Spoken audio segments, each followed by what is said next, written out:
आप सभी को मेरा नमस्कार। तो आज हम पढ़ने वाले हैं क्लास 12 का एक टॉपिक जिसका नाम है सॉल्युबिलिटी। ये टॉपिक हमारे पहले चैप्टर सॉल्यूशन में से लिया गया है। तो चलिए स्टार्ट करते हैं पढ़ना सॉल्युबिलिटी। तो सॉल्युबिलिटी, जो ये वर्ड है सॉल्युबिलिटी, इससे हम लोग क्या समझते हैं? यदि आपसे कोई पूछे कि सॉल्युबिलिटी का मतलब क्या होता है तो आप क्या बोलेंगे? तो सॉल्युबिलिटी का मतलब होता है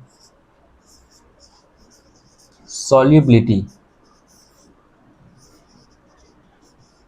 can be defined as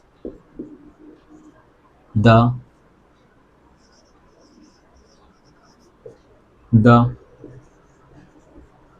maximum amount of solute that can be dissolved in a given solvent to form a saturated solution। तो इसका मतलब क्या है? तो सॉल्युबिलिटी का सिंपल मतलब है, यदि कोई सॉल्वेंट हम लिए, ठीक है, यदि कोई हम सॉल्वेंट लिए, ठीक है, और उसमें कोई हम सॉल्यूट को मिक्स कर रहे हैं, ठीक है, ये मान लो मेरा सॉल्वेंट है और इसमें हम कोई सॉल्यूट को मिक्स कर रहे हैं। तो मान लो कोई पर्टिकुलर अमाउंट हम मिक्स किए, मान लो इसमें हम, मान लो मेरा सॉल्वेंट है वाटर और इसमें हम 100 ग्राम NaCl मिक्स किए, ठीक है, 100 ग्राम NaCl मिक्स किए। तो ये जो पूरा 100 ग्राम इसमें मिक्स हो गया, ठीक है, और हम 10 ग्राम NaCl डालें, 10 ग्राम, तो वो भी इसमें मिक्स हो गया। उसके बाद फर्दर हम 10 ग्राम NaCl डालें, वो भी मिक्स हो गया। लेकिन जब हम नेक्स्ट 5 ग्राम डालें, जब हम नेक्स्ट 5 ग्राम जब हम और डालें इसमें, तो वो इस सॉल्यूशन में या इस सॉल्वेंट में मिक्स नहीं हो पाया। क्यों? क्योंकि ये जो सॉल्यूशन था वो अपना मैक्सिमम सॉल्युबिलिटी में आ चुका था और वो सॉल्यूशन सैचुरेट हो चुका था। तो सैचुरेट होने का मतलब ये है कि उसमें हम और सॉल्यूट नहीं ऐड कर पाएंगे। तो वो अमाउंट, वो मैक्सिमम अमाउंट ऑफ सॉल्यूट जो हम एक गिवन सॉल्यूट में डालते हैं और वो मिक्स हो जाता है और फर्दर सॉल्यूट ऐड करने पर वो मिक्स ना हो, तो उसको हम लोग बोलते हैं सॉल्युबिलिटी। अब ये जो सॉल्युबिलिटी है ये कुछ फैक्टर्स पर डिपेंड करता है। तो पहला क्या है? It depends on nature of solute and solvent. तो ये जो सॉल्युबिलिटी है, जैसे कि हम किसी भी सॉल्यूट को सॉल्वेंट में घोल रहे हैं, तो वो तो ऑफकोर्स सॉल्यूट और सॉल्वेंट दोनों पे डिपेंड करेगा। अब ये चीज़ कैसे डिपेंड कर रहा है, ये चीज़ हम आगे पढ़ेंगे। जब हम इस सॉल्युबिलिटी को फर्दर दो भाग में डिवाइड करेंगे तो वहाँ पे हम पढ़ेंगे कि ये सॉल्यूट और सॉल्वेंट पे कैसे डिपेंड करता है। और जो दूसरा चीज़ है वो है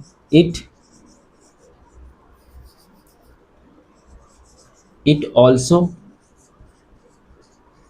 depends on temperature and pressure. तो ये जो सॉल्युबिलिटी है वो टेम्परेचर और प्रेशर पे भी डिपेंड करता है। अब ये कैसे डिपेंड करता है? ये एक तो नेचर ऑफ सॉल्यूट और सॉल्वेंट और टेम्परेचर और प्रेशर, ये दोनों चीज़ सॉल्युबिलिटी पे कैसे डिपेंड करता है, ये हम पढ़ेंगे जब हम सॉल्युबिलिटी को फर्दर दो कैटेगरीज में डिवाइड करेंगे। तो अब देखते हैं कि हम लोग सॉल्युबिलिटी को कैसे दो भाग में हम पढ़ने वाले हैं। तो जो पहला भाग है वो है मेरा,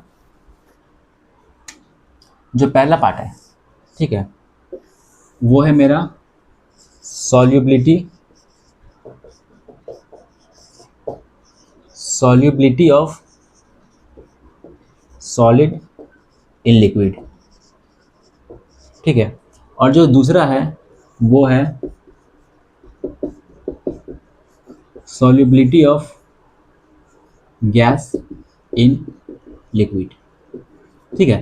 तो जो पहला केस है सॉल्युबिलिटी का, वहाँ पे हम पढ़ेंगे कि किसी सॉलिड को जब हम लिक्विड पे मिक्स करते हैं या डिज़ोल्व करते हैं तो उस केस में क्या होता है और वो किस किस फैक्टर पर डिपेंड करता है। और जो दूसरा केस है वो है तुम्हारा, यदि हम किसी गैस को लिक्विड में मिक्स करते हैं तो उस केस में क्या क्या होता है और वो किस किस फैक्टर्स पर डिपेंड करता है। इसी में हम एक लॉ पढ़ते हैं जो कि हेनरी जी ने दिया था, उसका नाम है हेनरीज लॉ। ठीक है, तो ये जो हेनरी लॉ है ये हम लोग solubility of gas in liquid में पढ़ेंगे।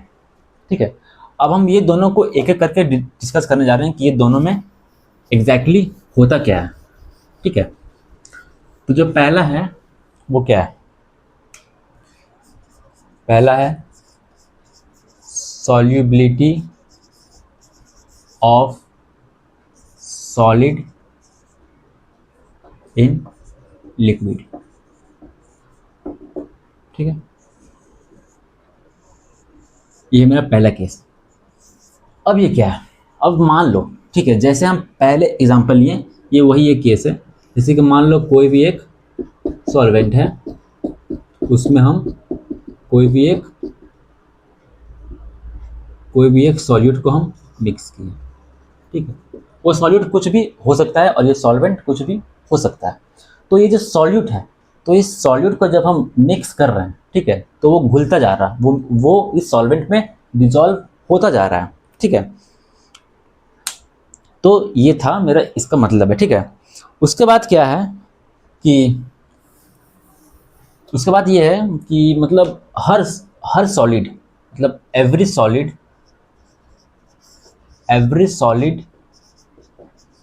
इज नॉट डिजॉल्व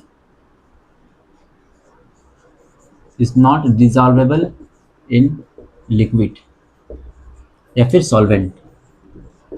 ठीक है, अब जैसे कि कोई भी सॉलिड लिक्विड में घुल रहा है तो इसका मतलब ये नहीं कि कोई भी सॉलिड लिक्विड में घुल जाएगा। जैसे कि सैंड, यदि हम सैंड को वाटर में मिक्स करते हैं तो क्या दोनों मिक्स होता है?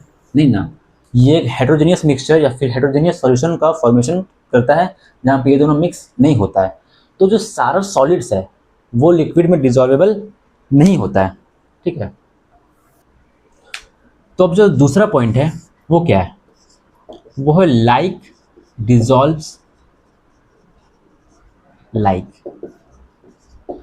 इसका मतलब क्या है? इसका मतलब ये है कि polar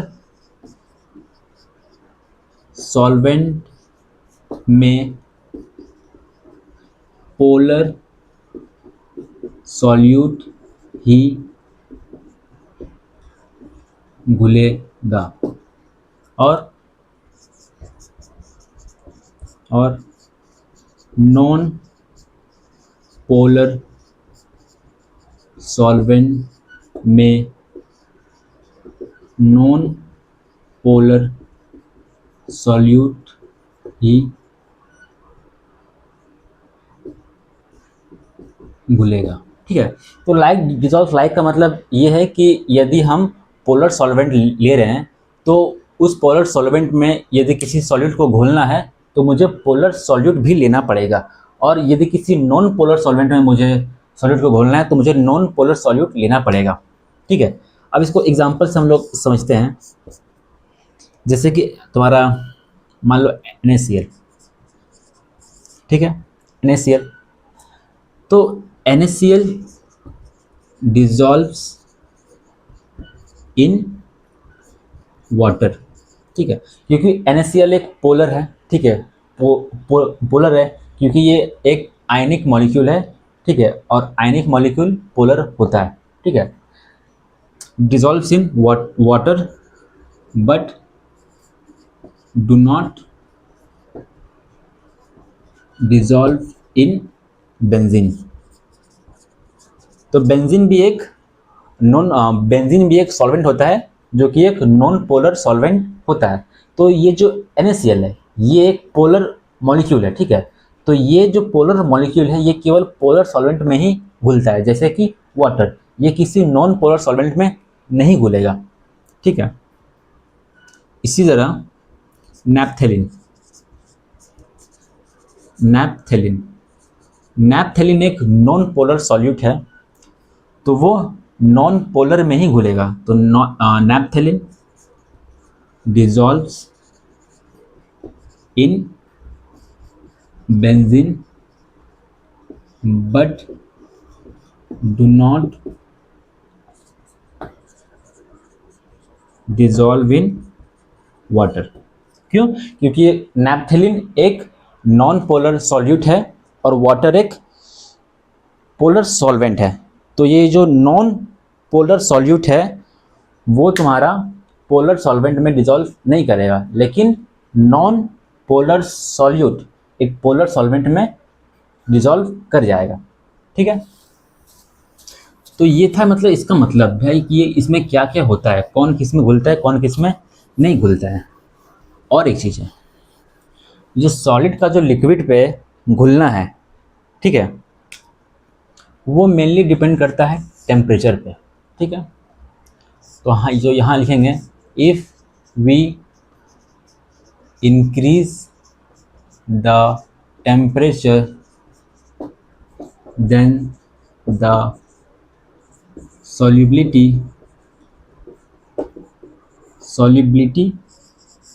of solid in liquid increases। ठीक है, यदि कोई सॉल्यूशन है जिसमें मेरा सॉल्वेंट और सॉल्यूट दोनों है, यदि हम उसका टेम्परेचर बढ़ाएंगे, ठीक है, तो उसका सॉल्युबिलिटी बढ़ेगा। क्यों? जैसे कि मान लो एक बीकर है, ठीक है, बीकर है, तो यहाँ पे मान लो सॉल्वेंट वाटर है, ठीक है, और यहाँ पे कोई भी एक सॉल्यूट दिया हुआ, मान लो सॉलिड सॉल्यूट दिया हुआ है, मान लो NaCl दिया हुआ, ठीक है। अब ये इनिशियल स्टेज में यहाँ पे NaCl मैक्सिमम घुल चुका है, ठीक है, ठीक है, घुल चुका है। अब यदि हम यहाँ से हम टेम्परेचर बढ़ाएंगे, ठीक है, यदि हम यहाँ से इसका टेम्परेचर बढ़ा रहे हैं, ठीक है, तो ये जो वाटर का जो मॉलिक्यूल्स है वो थोड़ा सा एक्सपैंड करता है टेम्परेचर बढ़ने के कारण, और उसके कारण क्या होता है कि वहाँ पे एक एक्स्ट्रा स्पेस जनरेट होना शुरू हो जाता है, जिसके कारण यहाँ पे और एक्स्ट्रा NaCl घुल पाता है, ठीक है, और ज़्यादा आसानी से घुल पाता है, क्योंकि वाटर के मॉलिक्यूल्स के बीच में स्पेस बढ़ जाता है, जिसको ये NaCl को घुलना थोड़ा आसान होता है।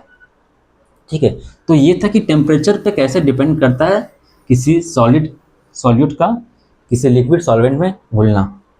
और जो चौथा है वो क्या है, अब ये जो प्रेशर है, जैसे कि हम स्टार्टिंग में बताएं कि सॉल्युबिलिटी टेम्परेचर और प्रेशर दोनों पर डिपेंड करता है, लेकिन इस केस में यानी कि solubility of solid in liquid में प्रेशर का बहुत ज़्यादा रोल नहीं है। There is no significant role of pressure in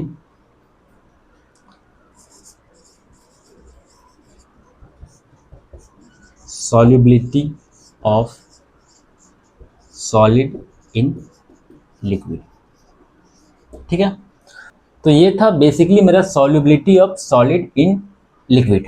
ठीक है, और ये जो लास्ट पॉइंट जो हम बताएं कि there is no significant role of pressure in solubility of solid in liquid, क्यों? इसका रीज़न क्या है? क्योंकि सॉलिड तो हाईली इनकम्प्रेसिबल होता है, मतलब इसको हम कंप्रेस कर ही नहीं सकते हैं। क्यों? क्योंकि सॉलिड में सॉलिड का जो पार्टिकल्स होता है वो बहुत टाइटली पैक्ड होता है। लिक्विड में तो फिर भी थोड़ा बहुत स्पेस प्रेजेंट होता है, लेकिन ये भी हाईली इनकम्प्रेसिबल होता है, तो जिसके कारण प्रेशर का कोई इसमें इफेक्ट पड़ता नहीं है। लेकिन हाँ, जब हम लोग गैस के बारे में पढ़ेंगे, solubility of gas in liquid, तो वहाँ पे प्रेशर का बहुत ज़्यादा इम्पैक्ट होगा। क्यों? क्योंकि गैस कंप्रेसिबल होता है। ठीक है, अब जो दूसरा केस है मेरा, वो है solubility of gas, in liquid. ठीक है, तो इसका जो पहला पॉइंट है, many gases like oxygen, CO2, ठीक है, dissolves in water but at very less extent. ठीक है, तो ये जो गैसेस है जैसे कि ऑक्सीजन, CO2 या फिर और भी कोई गैस जैसे कि नाइट्रोजन गैस, तो ये वाटर में सॉल्यूबल होता है लेकिन बहुत कम होता है। ठीक है, और चूंकि वाटर में ऑक्सीजन गैस सॉल्यूबल है, यही रीज़न है कि एक्वेटिक एनिमल्स पानी के अंदर सर्वाइव कर पाते हैं, क्योंकि इस वर्ल्ड में जितना भी ऑर्गेनिज्म है सभी को ऑक्सीजन का ज़रूरत है। तो जो दूसरा पॉइंट होगा वो होगा this is the reason why aquatic animals survives inside water. क्यों? क्योंकि वाटर में ऑक्सीजन डिजॉल्व रहता है। ठीक है, और ये तीसरा पॉइंट है। ठीक है, तो ये जो सॉल्युबिलिटी, अब ये तो हम लोग पढ़ लें कि solubility of gas in liquid क्या है। अब ये किस पे डिपेंड करता है? तो solubility of gas in liquid is highly affected by temperature and pressure. ठीक है, तो ये जो सॉल्युबिलिटी ऑफ गैस है वो तुम्हारा टेम्परेचर पे भी डिपेंड करता है और प्रेशर पे भी डिपेंड करता है। अब हम लोग देखने वाले हैं कि ये कैसे डिपेंड करता है। ठीक है, गैसेस में तो सबसे पहले हम लोग टेम्परेचर के बारे में पढ़ेंगे। ठीक है, तो ये क्या होगा? सॉल्युबिलिटी, यहाँ पे सॉल्युबिलिटी का मतलब है solubility of gas in liquid. तो जो सॉल्युबिलिटी है वो इनवर्सली प्रोपोर्शनल होता है टेम्परेचर का। क्यों? क्यों? ठीक है, हम सभी को ये चीज़ पता है कि जो गैस का जो मॉलिक्यूल्स होता है वो रैंडमली यहाँ वहाँ दौड़ते रहता है। ठीक है, तो जो गैस का जो मॉलिक्यूल्स है वो चाहता है कि हम कितना जल्दी यहाँ से निकले, मतलब वो खुले में रहना चाहता है। तो यदि हम मान लो एक बीकर में मेरा गैस है, कुछ गैस का मॉलिक्यूल्स है। ठीक है, ठीक है, ये रैंडमली यहाँ वहाँ प्रेजेंट है। तो यदि हम इसका टेम्परेचर बढ़ाएं, ठीक है, तो जब इसका हम टेम्परेचर बढ़ाएंगे तो ये जो गैसेस का जो मॉलिक्यूल्स है इसका काइनेटिक एनर्जी बढ़ जाएगा, और जब काइनेटिक एनर्जी बढ़ जाएगा तो ये गैस चाहेगा चाहेगा कि यहाँ से बाहर जाए। ठीक है, और जब ये चाहे कि हम बाहर जाएं तो जो ये गैस का जो मॉलिक्यूल्स है या फिर जो गैस है वो अगर सॉलिड में, सॉरी, वो लिक्विड में या सॉल्वेंट में अगर मिक्स है तो वो इस्केप होना चाहेगा, वो जल्दी से जल्दी इस्केप होना चाहेगा। क्यों? क्योंकि जब उसका हम लोग टेम्परेचर बढ़ा रहे हैं तो उसका काइनेटिक एनर्जी बढ़ रहा है, वो उसमें रैंडमनेस उसका बढ़ रहा है, तो वो चाहेगा कि हम वो जो लिक्विड में जो वो गैस थोड़ा बहुत जो मिक्स हुआ है वो जल्दी से बाहर निकल जाए। तो जितना ज़्यादा टेम्परेचर होगा उतना ज़्यादा सॉल्युबिलिटी कम होगा। किसका? गैस का लिक्विड में। और वही दूसरी तरफ solubility is directly proportional to pressure. जितना ज़्यादा प्रेशर होगा उतना ज़्यादा सॉल्युबिलिटी ज़्यादा होगा। किसका? गैस का लिक्विड में। अब ये चीज़ को हम लोग समझेंगे कैसे, कि कैसे प्रेशर बढ़ाने से सॉल्युबिलिटी बढ़ता है गैस का लिक्विड में। ठीक है, तो मान लो ये एक बीकर है। ठीक है, ये एक बीकर है और यहाँ पे हम एक लीड रख दिए, इसको हम लीड रख दिए।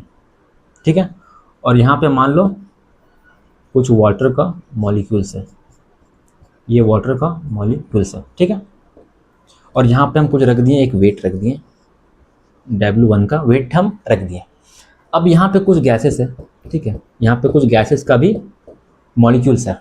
अब ये कुछ कुछ मिक्स हुआ है। ठीक है, अब जब इसे सेम साइज का सेम वॉल्यूम का बीकर में बिना कुछ चेंज किए सब कुछ सेम है, जब हम एक्स्ट्रा वेट लगाते हैं, ठीक है, एक्स्ट्रा वेट हम लगाएं, मान लो एक हम W1 लगाएं, मान लो एक हम W2 लगाएं और मान लो एक हम W3 लगाएं, तो यहाँ भी कुछ कुछ वाटर का मॉलिक्यूल्स है और यहाँ पे कुछ कुछ गैसेस का मॉलिक्यूल्स है।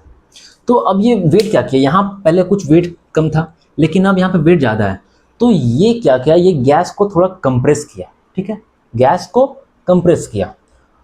कंप्रेस किया तो वो जो गैस का जो मॉलिक्यूल्स है उसको ये चीज़ नीचे पुश किया।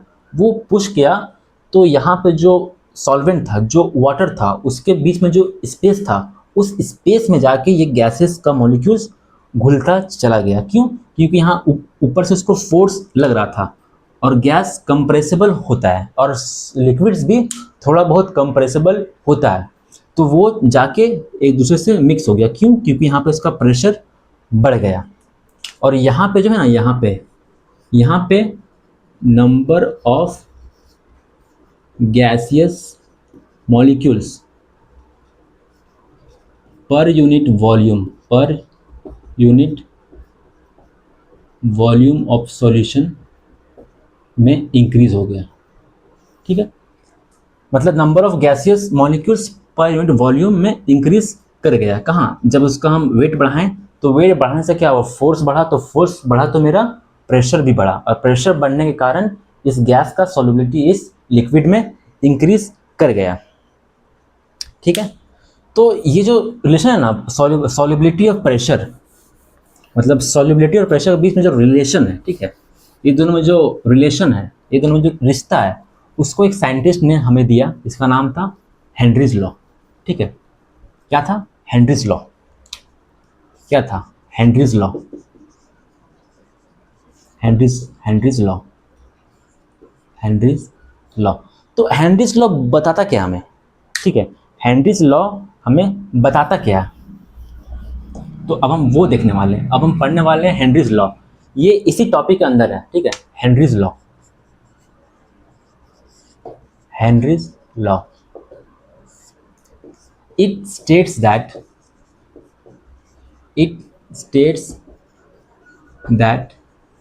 at constant temperature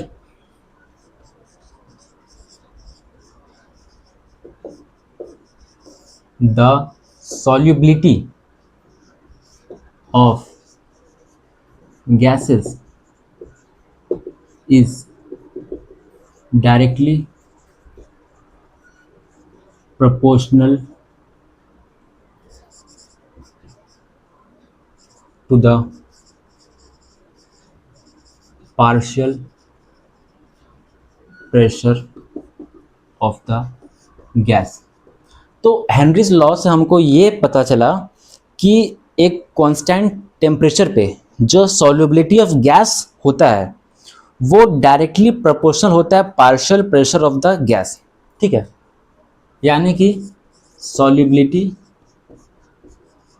is directly proportional to pressure, partial pressure. ठीक है, पार्शियल प्रेशर। तो ये था हेनरीज लॉ का स्टेटमेंट। ठीक है, अब हम लोग थोड़ा हेनरीज लॉ को डिटेल में पढ़ने वाले हैं कि एक्चुअली हेनरीज लॉ है क्या। ठीक है, ये था एक सिंपल हेनरीज लॉ का स्टेटमेंट। ठीक है, तो हेनरीज लॉ को पढ़ने के लिए हम लोग मोल फ्रैक्शन का हम लोग यूज करते हैं। ठीक है, हेनरीज लॉ, हेनरीज लॉ। ठीक है, तो हेनरीज लॉ में यदि हम सॉल्युबिलिटी को यदि हम मोल फ्रैक्शंस के टर्म में, मोल फ्रैक्शन के टर्म में मेजर करें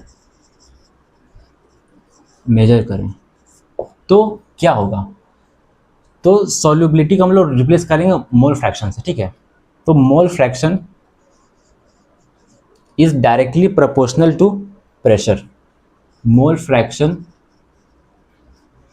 is directly proportional to partial pressure या फिर प्रेशर। ठीक है, ये था। लेकिन जो हेनरीज लॉ का जो सबसे कॉमन चीज़ है, जो कॉमन स्टेटमेंट है, जो हम हमेशा यूज़ करते हैं हम लोग, उसका मतलब क्या है? Common statement. तो कॉमन स्टेटमेंट हमें क्या बताता है कि the partial pressure of the gas in vapour phase क्या बताता है? The partial pressure of the gas, the partial pressure of the gas in vapor phase is directly proportional to mole fraction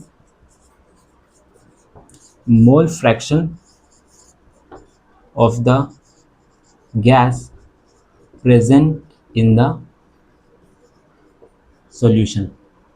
तो ये था मेनली हेनरीज लॉ का statement, ठीक है। अब यहाँ से हम लोग ये रिलेशन ड्राइव किए क्या, तो यहाँ पे क्या था, partial pressure of the gas is directly proportional to mole fraction of the gas present in solution. तो ये जो प्रोपोर्शनैलिटी कांस्टेंट ये जो है, तो इसको हटाएं तो एक हेनरीज कांस्टेंट आया। तो partial pressure of gas is equal to Henry's constant मतलब KH into mole fraction of gas present in solution. तो ये बेसिकली मेरा हेनरीज लॉ का जो स्टेटमेंट था उससे हम लोग ये रिलेशन को ड्राइव किए और ये बहुत जगह काम आता है। तो यही था मेरा मेनली हेनरीज लॉ, ठीक है। अब ये जो हेनरीज लॉ का जो हेनरीज कांस्टेंट है उसके बारे में एक दो पॉइंट याद रखना। क्या कि ये जो हेनरीज कांस्टेंट है मतलब KH, the value of KH is different for different gases at constant temperature। मतलब कि ये जो KH का जो वैल्यू है वो अलग अलग गैसेस के लिए अलग अलग होता है किसी कांस्टेंट टेम्परेचर पे। और जो नेक्स्ट पॉइंट है वो है KH is inversely proportional to solubility. यदि किसी गैस का KH का वैल्यू ज़्यादा है तो उसका सॉल्युबिलिटी उतना ही कम होगा, ठीक है। ये था मेनली मेरा हेनरीज लॉ और KH के बारे में, ठीक है। तो आई होप ये लेक्चर ये वीडियो आप सभी को समझ में आया होगा और सॉल्युबिलिटी को मैंने काफ़ी आसान भाषा में समझाने का कोशिश किया। तो यदि आप सभी को समझ आया हो तो प्लीज़ नीचे कमेंट करना और मेरे इस प्यारे से चैनल को सब्सक्राइब करना और मुझे ग्रोथ करने में थोड़ा हेल्प करना। और इस लेक्चर के रिगार्डिंग यदि कोई भी डाउट हो तो नीचे कमेंट करना और मुझसे पूछना। और नेक्स्ट किस टॉपिक में आपको वीडियो चाहिए वो भी कमेंट करके मुझे बताना। तब तक के लिए पढ़ते रहें। Thank you.